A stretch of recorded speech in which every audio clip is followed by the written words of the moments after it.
ஸ்வச்ச பாரத் திட்டம், அதாவது தூய்மை இந்தியா, குப்பை இல்லாத இந்தியாவை உருவாக்குறது அப்படிங்கிறது இந்த திட்டத்தினுடைய ஒரு கூறு. ஆனால் இந்த திட்டத்தினுடைய ஒரு முக்கிய அம்சம், இந்த திட்டத்தினுடைய ஒரு மிகப்பெரிய வெற்றி எதனால அப்படின்னு பார்த்தீங்கன்னா, ஒரு கிராமத்திலையுமே நிறைய பேர் ஒரு கழிப்பறை இல்லாமல் திறந்த வெளியிலேயே அவங்க கழிவறை போகிற மாதிரி இருந்துச்சு. அப்படி இருக்கும் பட்சத்தில் நிறைய பெண்கள் கஷ்டப்பட்டாங்க.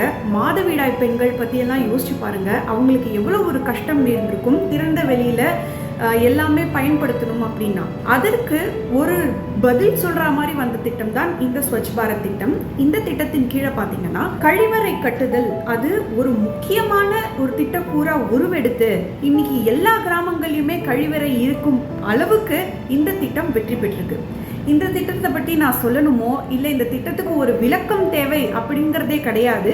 இந்த திட்டம் எல்லோருக்குமே தெரிஞ்ச ஒரு விஷயம். ஸ்வச் பாரத் அபியான் அப்படிங்கிறது மகாத்மா காந்தி அவர்கள் தூய்மையாக இந்தியாவை வச்சுக்கணும்னு சொல்லி ஆரம்பிச்சது இன்னைக்கு ஸ்வச் பாரத்ல அளவுக்கு வந்து நிற்கு. மேலும் பார்த்தீங்கன்னா இப்போ பிராண பிரதிஷ்டை நடக்க போகிறது அயோத்தியா ராம் மந்திர்ல, ராமர் கோவில்ல, ராமருக்கான கோவில் அயோத்தியால வரப்போகிறது. இதற்கு நம்மளுடைய பாரத பிரதமர் என்ன சொல்லியிருக்காருன்னா, அருகாமையில் இருக்கக்கூடிய ஒரு கோவிலுக்கு போங்க, அந்த கோவில்ல சுத்தமா வச்சுக்கோங்க, அந்த கோவில்ல சுத்தம் செய்யுங்க. இதுவே ராமருக்கு பண்ணக்கூடிய ஒரு பெரிய உபகாரம் அப்படின்னு சொல்லியிருக்காரு. அது எல்லாமே இந்த தூய்மை இந்தியா அப்படிங்கிற அடிப்படையில வந்த பேச்சுதான். தூய்மை இந்தியா திட்ட கூறுகள் பார்க்கணும் இல்லையா, அதனால பார்ப்போம். இது திட்டத்தை பார்த்து நான் சொல்லிதான் உங்களுக்கு தெரியணும் அப்படின்னு இல்லை. பழைய கழிப்பறைகளை மாற்றி நவீனப்படுத்துதல், புதிய கழிப்பறைக்கு ரூபாய் 12,000 மானியமாக வழங்குறாங்க. சுற்றுப்புற சுகாதாரத்துக்கு என்னெல்லாம் பண்ணணுமோ இந்த திட்டத்தின் கீழே செஞ்சிருக்காங்க. 1.3 லட்சம் கோடி ரூபாய் ஒதுக்கீடு செய்யப்பட்டது 2014.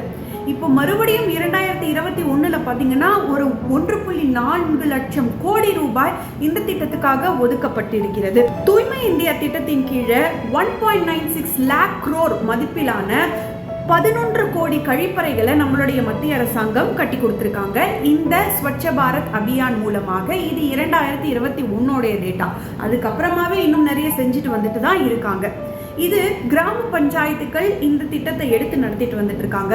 இந்த திட்டத்தை பற்றி மேலும் பல்வேறு தகவல்கள் உங்களுக்கு தேவை அப்படின்னு நினைச்சீங்கன்னா www.swachbharatmission.gov.in அப்படிங்கிற இணையதளத்துக்கு சென்றீங்கன்னா இந்த திட்டத்தின் சார்ந்த பல்வேறு திட்டக்கூறுகள் எல்லாமே உங்களுக்கு தெரிய வரும். இதன் கீழே நீங்க பயன்பெறணும், உங்களுடைய கிராமத்துக்கு கழிவறை வேணும்னாலும் இந்த வெப்சைட்டுக்கு போனீங்கன்னா, இணையதளத்துக்கு சென்றீங்கன்னா இந்த திட்டத்தினுடைய கூறுகள் எல்லாமே நீங்க தெரிஞ்சுக்கலாம். இது போன்ற பல்வேறு மக்கள் நல திட்டங்களை வழங்கி கொண்டு வந்துட்டு இருக்கோம் நம்மளுடைய மோடிஜிக்கும் மோடி அரசாங்கத்திற்கும் மிகப்பெரிய நன்றி. வணக்கம். ஜெய்ஹிந்த்.